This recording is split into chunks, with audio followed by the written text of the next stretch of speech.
Hello मेरे जिगर के छल्लो, कैसे हो यार? तुम लोग बताओ कैसा चल रहा है? बढ़िया चल रहा है और ठीक है, सब बढ़िया ना?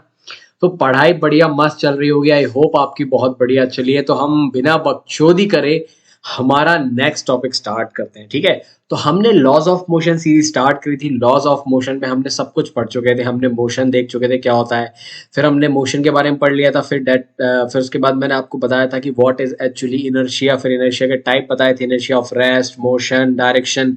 फिर हमने एक बहुत ही फिजिक्स में जबरदस्त क्वांटिटी पढ़ी थी, दैट इज मोमेंटम। मोमेंटम को मैंने आपको तगड़े तरीके से फील दिलाया था कि यार मोमेंटम बेसिकली क्वांटिटी होती है जो बेसिकली किस पे डिपेंड करती है, वेलोसिटी और मास पे डिपेंडेंट रहती है। और फिर मैंने आपको फील दिलाया था किस तरीके से आप किसी भी कांच को तोड़ सकते हैं, ठीक है? या फिर आप मास बढ़ा लीजिए या फिर आप वेलोसिटी बढ़ा लीजिए। कांच को तोड़ने का तरीका मैंने आपको प्रीवियस वीडियो में बता दिया था। अगर आपने अभी भी नहीं देखा है तो जाके मेरे रैपचिक से स्टूडेंट्स जाके चेक करिए, आपको पता चलेगा कि what is the significance of momentum, ठीक है? तो चलिए हम आगे बढ़ते हैं और आगे बढ़ते हैं मोशन में। और अब हम बात करने वाले हैं that is second law of motion. First law of motion हम पिछली क्लास में हमारे बात कर चुके थे। अब हम बात करने वाले हैं सेकंड लॉ ऑफ मोशन पे और उसका मैथमेटिकल फॉर्मूला देखने वाले हैं, ठीक है? तो देखिए, सेकंड लॉ ऑफ मोशन बहुत ही सिंपल सा मोशन है। सबसे पहले मैं आपको एक बात बता दूं कि second law of motion basically क्या चीज डिफाइन करता है। इट बेसिकली डिफाइंस फोर्स, ठीक है? ये वो वाला फोर्स नहीं है, it is not the man force, it is the different type of force जो मैं आपको बताने वाला हूँ, ठीक है? बेसिकली फोर्स ही है, ठीक है? चलिए अब एडल्ट बातें ना करते हुए हम ट्रैक पे आते हैं, ठीक है? सो बेसिकली फोर्स के बारे में मैं आपको बताने वाला हूँ, ठीक है? बेसिकली थोड़ा मजाक चलता है क्योंकि इट्स ऑल अबाउट मजाक एंड मस्ती, और मजाक में अगर आप बहुत सारी चीजें सीख जाते हैं तो इससे अच्छा क्या हो सकता है, ठीक है? चलिए, तो अब हम बेसिकली अब सीरियस हो जाते हैं। बेसिकली अब हम डिफाइन करने वाले हैं फोर्स को। सेकंड लॉ ऑफ मोशन किसको डिफाइन करता है? फोर्स को डिफाइन करता है, ठीक है? चलिए, अब मैं एक बहुत ही अच्छा सा एग्जांपल लेके आपको समझाता हूँ, ठीक है? लेट्स से यहाँ पे एक हमारे पास साइकिलिस्ट है जो साइकिल चला रहा है, टी इक्वल टू जीरो की कहानी है, ठीक है? टाइम चालू हो रहा है, ठीक है? और ये चलाते चलाते चलाते चलाते चलाते चलाते यहाँ पे अभी लेट से उसकी टी इक्वल टू जीरो पे जो वेलोसिटी थी दैट इज जीरो, ठीक है? और टी इक्वल टू लेट से कुछ टी इक्वल टू लेट से टी डेस टाइम पे उसकी वेलोसिटी इनिशियल मतलब फाइनल वेलोसिटी हो चुकी है 15 metre, sorry 50 metre per second, ठीक है? अनदर एग्जांपल अगर आप लेते हैं कि आपके पास एक कार है, ठीक है? अभी ए पॉइंट पे 0 मीटर पर सेकेंड से लेके लेट से वो पहुंच गई कितनी, 50 मीटर पर सेकेंड, ठीक है? अब मुझे एक बात बताइए, कार जीरो पे थी, जीरो से 50 पे पहुंच गई, तो क्या चीज वेलोसिटी चेंज कर रही है? Basically engine. Engine is all about, engine is exerting some force, ठीक है? जिस फोर्स की वजह से गाड़ी आगे जा रही है, ठीक है? तो जितना ज्यादा फोर्स होगा उतनी ज्यादा वेलोसिटी चेंज होगी। That is very logical. ये लॉजिकल बात है ना? अरे भाई, अगर एग्जांपल मैं आपको बता दूं कि अगर आपके पास लेट से कोई भी एक ब्लॉक है, ठीक है? इस तरीके से ब्लॉक है, इसका मास लेट से एम है, ठीक है? अब मेरे को एक बात बताओ, अगर आप इस पे लेट से 1 न्यूटन फोर्स लगाते हैं, समथिंग आप 1 न्यूटन फोर्स लगाते हैं, तो लेट से ये यहाँ से यहाँ पोजीशन चेंज करके यहाँ चला जाएगा, ठीक है? तो उसकी लेट से वेलोसिटी, अभी यहाँ पे इनिशियल वेलोसिटी कितनी थी, u इक्वल टू जीरो था, लेकिन लेट से यहाँ कुछ फाइनल वेलोसिटी इसकी 2 मीटर पर सेकेंड हो जाएगी। लेकिन अगर आप सिमिलर ऑब्जेक्ट में, अगर सिमिलर मास एम है और यहाँ पे आप लगा देते हैं 10 न्यूटन, तो ये जो जीरो से लेकर 2 मीटर पर सेकेंड लेट से इसने टी इक्वल टू 2 सेकेंड में कन्वर्ट की है, 2 सेकेंड में ये इसने अचीव किया है। तो जब आप 10 न्यूटन लगाएंगे ना, तो इसकी वेलोसिटी भाई साहब आसमान छू चुकी होगी। मतलब ये हो जाएगी कितनी, 10 मीटर पर सेकेंड। वही टाइम इतना ही रहेगा, 2 सेकेंड, ठीक है? तो आप समझ पा रहे हैं, आप जितना ज्यादा फोर्स लगा रहे हैं उतनी ज्यादा वेलोसिटी चेंज हो रही है, ठीक है? बात समझ में आ रही है? ये पॉइंट समझना आप, ठीक है? तो basically what is second law of motion? अरे सेकंड लॉ ऑफ मोशन यही तो है कि the rate of change of momentum. अब देखो भाई साहब, वेलोसिटी चेंज हो रही है, ठीक है? अब जैसे कोई भी पर्टिकुलर एक मास था जो मैंने नेक्स्ट प्रीवियस एग्जांपल में लिया था, उसका मास तो कांस्टेंट होने वाला है क्योंकि न्यूटन्स लॉज जो हम दिए हैं वो कांस्टेंट मास के लिए दिया हुआ है, ठीक है?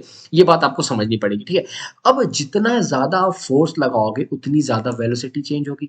अब बेसिकली अगर फॉर एग्जांपल मैं आपको बात बताता हूँ, जो प्रीवियस एग्जांपल में मैंने लिया, इसका मास m ले लिया और इस पे मैंने फोर्स लगाया था 1 न्यूटन, और अभी इसकी इनिशियल वेलोसिटी जीरो थी, तो इसकी लेट से 2 सेकेंड में वेलोसिटी कितनी हो जाती है, जो final velocity that is 2 meter per second हो जाती है टी इक्वल टू 2 सेकेंड के अंदर। बात समझ में आ रही है? 2 सेकेंड के अंदर इसकी दो वेलोसिटी। लेकिन इसी एग्जाम्पल में अगर मैं इस पर्टिकुलर अभी u इक्वल टू जीरो, इसका मास कितना m है, अगर मैं अब यहाँ पे 10 न्यूटन फोर्स लगा देता हूँ, तो अब इसकी जो वेलोसिटी है ना इस तरफ लेट से वो कितनी हो जाएगी 10 मीटर पर सेकंड हो जाएगी, टी इक्वल टू 2 सेकंड के अंदर।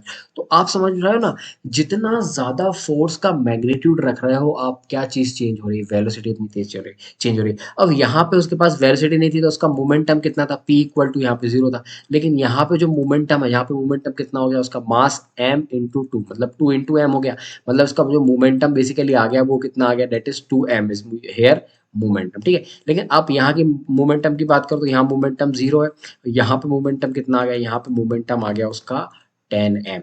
तो अगर चेंज इन मोमेंटम की बात करूं तो पर्टिकुलर इस केस में फाइनल मोमेंटम 2m है, 2m है, ठीक है। और इनिशियल मोमेंटम कितना है, इनिशियल मोमेंटम कितना है, initial momentum is 0।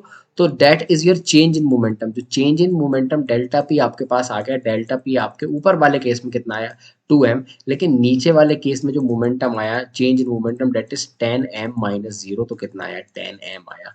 10m is a greater quantity as compare to this 2m। समझ में आ रहा है। तो जितना ज्यादा फोर्स लगाओगे उतना ज्यादा मोमेंटम चेंज होगा। तो अगर मोमेंटम चेंज हो रहा है तो मोमेंटम चेंज हमको क्या देता है भाई साहब, मोमेंटम चेंज हमको कहीं ना कहीं फोर्स के बारे में तो बात बताएगा। अब मेरे को एक बात बताओ, मैं आपको एक बहुत ही अच्छे से एग्जांपल समझाता हूँ, ठीक है। आपको ये एग्जांपल से समझ में आया ना, ये एग्जांपल बहुत ब्यूटीफुल सा एग्जांपल मैंने आपके सामने दिया, ठीक है। बात समझ में आ रही है। यहाँ पे वेलोसिटी 0 थी, आपने 1 न्यूटन फोर्स लगाया तो उसका मोमेंटम चेंज, मतलब वेलोसिटी चेंज हुई, that is 2 meter per second. तो ओवरऑल चेंज इन मोमेंटम यहाँ पे कितना आया 2m आया। लेकिन आपने जब सिमिलरली यहाँ पे 10 न्यूटन फोर्स लगा दिया, आपने कितना फोर्स लगा दिया 10 न्यूटन फोर्स लगा दिया, तो इसमें जो चेंज ऑफ मोमेंटम आया दैट इज 10m। बात समझ में आ रही है 2 सेकंड में। तो ये बात समझिए ना, तो चेंज इन मोमेंटम किस पे डिपेंड कर रहा है, फोर्स अप्लाइड पे डिपेंड कर रहा है, ठीक है। तो मैं आपको एक एग्जांपल देता हूं, क्योंकि सेकंड लॉ ऑफ मोशन हमको बात करनी है किस पे, फोर्स पे बात करनी है, ठीक है। चलिए अब देखिए मैं एक एग्जांपल देता हूं। फॉर एग्जांपल लेट से एक बॉल है जो लुढ़कती लुढ़कती इधर जा रही है, इस डायरेक्शन में लुढ़कती लुढ़कती इधर जा रही है, ठीक है। इसकी यहाँ पे इनिशियल वेलोसिटी लेट से 5 मीटर पर सेकेंड है, ठीक है। अब भाई लुढ़कते लुढ़कते जा रही है, लुढ़कते लुढ़कते जा रही है। अब मैं क्या कर रहा हूं, जब ये बॉल लेट से इतने पर्टिकुलर टाइम में यहां से लेके यहां तक जो टाइम ट्रेवल कर लेती है, फॉर एग्जांपल मैं मान लेता हूं कि दिस इज 10 सेकंड, ठीक है, 10 सेकंड यहां जा रही है। अब मैं बेसिकली क्या करता हूं, यहां पे मैं फोर्स लगा देता हूं, यहाँ पे मैं क्या लगा देता हूँ, कुछ फोर्स लगा देता हूँ। अब जैसे ही मैं यहाँ फोर्स लगाऊंगा तो इसकी वेलोसिटी में परिवर्तन आएगा, और लेट से इस पॉइंट पे इसकी वेलोसिटी हो जाती है लेट से 15 मीटर पर सेकेंड। और ये सब जो चीजें हो रही है, लेट से मैंने ये जो सब चीजें करी है, ये मैंने की है लेट से 10 सेकंड के अंदर। ये सब जो चीजें मैंने की है ना 10 सेकंड के अंदर, समझ में आ रहा है। तो यहाँ पे जो चेंज इन मोमेंटम, अभी हम चेंज इन मोमेंटम की बात करते हैं, तो चेंज इन मोमेंटम कितना हो जाएगा। अभी आप उसको थोड़ा वेक्टर फॉर्म में ना लें, अभी मैं आपको बताता हूँ। नॉर्मली अगर मैग्नीट्यूड वाइज बात करूँ तो पहले वेलोसिटी, इसका मास m मान लेते, ठीक है। तो पहले वेलोसिटी कितनी थी, पहले वेलोसिटी थी m इंटू यू, मतलब 5, that is year previous momentum. और बाद का मोमेंटम कितना था, बाद का मोमेंटम कितना हो जाएगा, दैट इज m इंटू 15, मतलब कितना हो जाएगा, इधर हो जाएगा 5m और इधर हो जाएगा कितना 15m। तो जो चेंज इन मोमेंटम आया, जो change in momentum that is कितना आया, वो 15m minus 5m date is 10m। समझ में आ रहा है। तो ये जो चेंज इन मोमेंटम है, ये हमको किसके बारे में आइडिया देगा भाई, फोर्स अप्लाइड के बारे में आइडिया देगा ना, कि जितना तेजी से मोमेंटम चेंज होगा, जितने कम समय में मोमेंटम चेंज हुआ है उतना ज्यादा फोर्स। तो चेंज इन मोमेंटम हमको किसके बारे में आइडिया देता है, फोर्स के बारे में। किसके बारे में आइडिया देता है, फोर्स के बारे में। जितना ज्यादा फोर्स होगा उतना ज्यादा बॉडी में चेंज इन मोमेंटम आता है। बात समझ में आ रही है। इसलिए सेकंड लॉ बहुत ऑब्वियस है, ठीक है, second law is very obvious. समझ में आ रहा है। तो इस तरीके से अगर आप एग्जांपल, और अगर एक एग्जांपल में और ले लेता हूँ, ठीक है, एग्जांपल कार का एग्जांपल से और समझ लेते हैं कि इसका मास m है, ठीक है। अब ये u equal to u meter per second पे चल रही है, ठीक है। कुछ फोर्स अप्लाई यहाँ से होता है तो उसकी वेलोसिटी चेंज होगी ऑब्वियसली। लेट से t टाइम में इसकी वेलोसिटी कितनी हो जाती है, v मीटर पर सेकंड हो जाती है with the application of force, ठीक है। बात समझ में आ रही है। तो अब आप देखो, मोमेंटम मास इंटू वेलोसिटी होता है। अब मेरे को बात बताओ, इस इनिशियल पॉइंट पे उसका मोमेंटम कितना था, p1 is equal to m into u. Obviously बात है, जब फोर्स लगाया, जब उसने फोर्स लगाया तो उसका मोमेंटम चेंज हुआ क्योंकि वेलोसिटी चेंज हुई। अब टी टाइम में वेलोसिटी चेंज हुई है बेसिकली, तो जो फाइनल मोमेंटम जिससे वो मूव कर रही है that is p2, and p2 is equal to m into v। Obviously ये होना चाहिए, ठीक है। अब मुझे ये आप बताओ कि जब रेट की बात करते हैं, रेट ऑफ चेंज, तो आप रेट ऑफ चेंज की बात करते हैं ना, if you will talk about the rate of change, let's say rate of change of momentum की बात करता हूँ, rate of change of momentum की बात करता हूँ। तो जब भी रेट की बात करते हैं ना, तो आप डायरेक्ट लिख दो पहले चेंज इन मोमेंटम जो भी हुआ है, और उसको डिवाइड कर दो दैट इज टाइम टेकन। किससे डिवाइड कर दो, टाइम टेकन से। तो यहाँ पे पहले मोमेंटम m इंटू यू था, बाद में कितना हो गया m इंटू वी, तो change in momentum m v minus m का। तो what is change in momentum? Change in momentum is nothing, that is final momentum, that is this final momentum जो m इंटू वी हो गया है, और पहले momentum कितना था m इंटू यू। बात समझ में आ रही? तो this is the change in momentum. और कितने टाइम में हुआ है ये आप डिवाइड कर दो किससे, that you will divide it by t। तो आपने इसको किससे डिवाइड कर दिया, t से, है ना। तो ये हमको rate of change of momentum दे रहा है, ठीक है। Rate of change of momentum मतलब this is delta p by delta t, ठीक है। और व्हाट इज m इंटू, मतलब M we minus M U, अगर यहाँ से आप m कॉमन ले लेते तो what you will get, you will get v minus U, और नीचे t है। अब देखो ये एक्सप्रेशन से मुझे कहीं ना कहीं फर्स्ट इक्वेशन ऑफ मोशन याद आ रही है। यस आ रही है। फर्स्ट इक्वेशन ऑफ मोशन क्या बोलती है? फर्स्ट इक्वेशन ऑफ मोशन बोलती है v is equal to u plus a t. So what is v minus u? V minus u rate of change of, मतलब basically change in velocity upon time is basically rate of change of velocity, that is basically acceleration। तो basically यहाँ पे अगर मैं value डाल दूँ v minus u की जगह क्या डाल दूँ, v minus u की जगह अगर मैं यहाँ पे डाल देता हूँ p, what I will get, I will get delta p by delta t is equal to m into a। and what is this m into a? This basically rate of change of momentum is basically क्या देता है हमको? हमको देता है force, force के बारे में बताता है। तो यहाँ से जब आप इसको सॉल्व करते हैं तो what you get F equal to m into a। So what is the magnitude of rate of change of momentum? Rate of change of momentum कुछ नहीं है, that is basically equal to the force. जितना ज्यादा momentum change होगा वो हमको किसके बारे में बताएगा? फोर्स के बारे में बताएगा, ठीक है। तो क्योंकि एक ही फैक्टर है ना, जो मोमेंटम चेंज कौन कर सकता है? मोमेंटम चेंज फोर्स कर सकता है, इसलिए जितना मोमेंटम चेंज होगा वो बेसिकली फोर्स पे डिपेंड करेगा। तो इसलिए यहां से रेट ऑफ चेंज ऑफ हमने मोमेंटम ऑफ फोर्स के इक्वल कर दिया, और यहां से F इक्वल टू m हमारे पास आ जाता है। And this is the most important formula in physics. यहाँ पे जो फोर्स है, this force is basically net force. ये जो फोर्स की बात कर रहा हूँ ना, this force is basically net force, and this net force equal to mass into acceleration. I hope आपको समझ में आया होगा, ठीक है। आगे वही किया, rate of change of momentum with respect to time, that is change in momentum upon time, that is m we minus M u by t, और वी माइनस यू टी को अपन क्या लिख देंगे, ए लिख देंगे। यहां से आपका जो आ गया force, that is M E F equal to M into A, ठीक है। तो according to second law, rate of change of momentum is directly proportional to force apply. जितना ज्यादा फोर्स होगा उतना ज्यादा मोमेंटम चेंज होगा ना, तो एक ही चीज मोमेंटम को चेंज कर सकती है, इसलिए हमने उसको डायरेक्टली प्रोपोर्शनल रख दिया। उसको समझ में आया? तो इस तरीके से m into a equal to F हो गया, और यहाँ पे कांस्टेंट आएगा, उस कांस्टेंट की वैल्यू हम यहाँ पे ऑब्वियसली 1 मान लेते हैं। यहाँ से आपका f equal to m into A आ जाता है, ठीक है। समझ में आया? तो f equal to m into A is basically your second law of motion, और that is very important law, ठीक है। Here F is basically net force.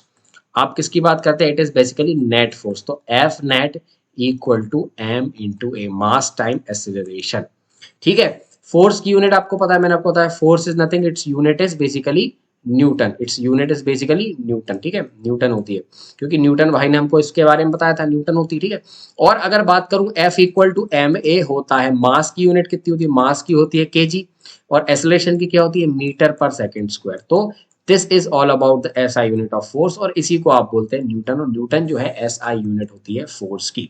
समझ में आया? अब हम थोड़ी सी फोर्स पर चर्चा कर लेते हैं, ठीक है। तो फोर्स एक वेक्टर क्वांटिटी होती है, जैसे मैंने आपको बताया। अगर मैं ऐसा कहता हूं कि अगर कोई एक बॉडी है, एक बॉडी पे मैं 5 न्यूटन फोर्स लगाता हूं, तो 5 न्यूटन कहां फोर्स लगा रहा है भैया? राइट लगा रहा है, लेफ्ट लगा रहा है, ऊपर लगा रहा है, नीचे लगा रहा है। तो फोर्स को कंप्लीटली डिफाइन करने के लिए आपको सिर्फ मैग्नीट्यूड की जरूरत नहीं है, आपको उसकी डायरेक्शन भी बताना पड़ेगा कि आपने राइट हैंड साइड 5 न्यूटन लगाया, आपने नॉर्थ तरफ 5 न्यूटन लगाया, इस तरीके से, ठीक है। इसलिए it is a vector quantity, क्योंकि इसको एक्सप्लेन करने के लिए आपको मैग्नीट्यूड और डायरेक्शन दोनों की आवश्यकता है, प्यारे बच्चों। समझ में आया? ठीक है। तो F equal to m a हो गया है ना। चलिए बहुत बढ़िया। यूनिट हम देख लेते हैं, 2 यूनिट होती है, MKS मतलब मीटर किलोग्राम सेकंड के बारे में बात की थी, और एक सेंटीमीटर ग्राम सेकंड। तो ये हम देख चुके हैं, मीटर किलोग्राम सेकंड में इसकी केजी मीटर सेकंड स्क्वायर होगी, और ऑब्वियसली सीजीएस में ग्राम सेंटीमीटर स्क्वायर होगी, ठीक है। तो MKS जो एसआई यूनिट होती है उसकी होती है न्यूटन, और जो हमारी वो वाली होती है सीजीएस यूनिट होती है वो होती है डायन, डायन, ठीक है। क्या होती है? डायन होती है। ठीक है, चलिए अब एक कन्वर्जन और देख लेते हैं। कन्वर्जन में आपको बता देता हूँ कि लेट से अगर मैं F equal to m a की बात करूँ, ठीक है, तो F equal to m a, इसकी यूनिट कितनी होगी, केजी हो गई। ठीक है, इसकी यूनिट कितनी होगी, मीटर पर सेकेंड स्क्वायर। ठीक है, this is all about force, this is basically SI unit. ठीक है, अब मैं सीजीएस की बात करता हूँ। सीजीएस में केजी को क्या लिखेंगे, बेसिकली ग्राम लिखेंगे, और इसको लिखेंगे सेंटीमीटर पर स्क्वायर, सॉरी स्क्वायर लिखेंगे यहाँ पे। ठीक है, तो अब अगर मेरे को उसको कन्वर्ट करना है बेसिकली, देखो तो मैं क्या लिख सकता हूँ, मैं क्या लिख सकता हूँ, केजी को क्या लिख सकता हूँ, केजी को लिख सकता हूँ 1000 ग्राम लिख सकता हूँ। ठीक है, और सेंटीमीटर को क्या लिख सकता हूँ, सेंटीमीटर को लिख सकता हूँ इस तरीके से, मीटर को 100 सेंटीमीटर लिख सकता हूँ। तो दोनों को मल्टीप्लाई कर दूंगा ना, तो ये आ जाएगी 10⁵ डायन। तो 1 न्यूटन इज इक्वल टू 10⁵ डायन। समझ में आया? तो न्यूटन सुन के खुश मत होना, क्योंकि न्यूटन खुद 10⁵ डायन के बराबर है। समझ में आया? तो this is all about the, जो मैंने आपको बताया यूनिट, तो कि यूनिट भी बहुत इंपॉर्टेंट है, केजी मीटर पर सेकेंड, डायन से भी डिफाइन करते हैं। 1 न्यूटन क्या होगा, 1 न्यूटन वो होगा कि 1 केजी मास पे अगर आप फोर्स लगा रहे हैं, दैट इज 1 न्यूटन कब होगा, जब वो यूनिट एक्सेलरेशन प्रोड्यूस करे। ठीक है, तो अपने आप 1 न्यूटन आ जाएगा। सिमिलरली 1 डायन कब होगा, जब 1 ग्राम ऑफ मास पे फोर्स लगा रहे हैं, जिसकी वजह से एक्सेलरेशन 1 सेंटीमीटर पर स्क्वायर आ रहा है। ठीक है, तो this is all about the second law of motion. चलिए एक न्यूमेरिकल और देख लेते हैं, फिर अपन इस चैप्टर को, इस टॉपिक को खत्म करने वाले। ठीक है, a truck of mass m is moved under a force F if the truck is then. ठीक है, पहले भाई कुछ फोर्स लग रहा है, ठीक है, इसका मास m मान लेते हैं, तो F इक्वल टू m ए कुछ लग रहा है। ठीक है, फिर उसके बाद क्या बोल रहा है, if the truck is then loaded with an object equal to the mass of the truck, ठीक है, and the driving force is half, then the how does acceleration change? ठीक है, तो पहले acceleration तो obviously F by m आएगा। ठीक है, अब वो बोल रहा है कि उसमें उस जितना उसका मास था ना ट्रक का, उतना ही उसने ऑब्जेक्ट का भर दिया, उसमें लोड कर दिया। तो जो नेट एक्सेलरेशन, जो नया एक्सेलरेशन आएगा वो कितना आ जाएगा। अब देखो फोर्स हाफ हो गया है, तो यहाँ पे जो फोर्स हो गया डेट इज F/2, और जो मास नया हो गया है ना, उसने उतना ही मास रख दिया, डेट इज 2m। समझ में आया? तो आंसर कितना आ जाएगा हमारा, इस तरीके से 4m आ जाएगा। और F/m बेसिकली क्या है, डेट इज a, तो a dash is equal to a/4, मतलब एक्सेलरेशन क्या हो गया, 1/4 हो गया। ठीक है, तो समझ में आया? तो इस तरीके से आप क्या कर सकते हैं, न्यूमेरिकल भी परफॉर्म कर सकते हैं। ठीक है, यहाँ पे ऑब्वियसली कितना हो गया, 1/4 यहाँ पे आपका एक्सेलरेशन हो गया। So I hope you have understood what is actually the second law of motion. Second law of motion के हमने फील लिया। आई होप प्यारे बच्चों आपको समझ में आया होगा। With this I want to end this video and I hope आपको ये चीज समझ में आएगी। I love you all, keep watching me, please subscribe the channel if you love it. Okay, bye bye, take care, I love you all.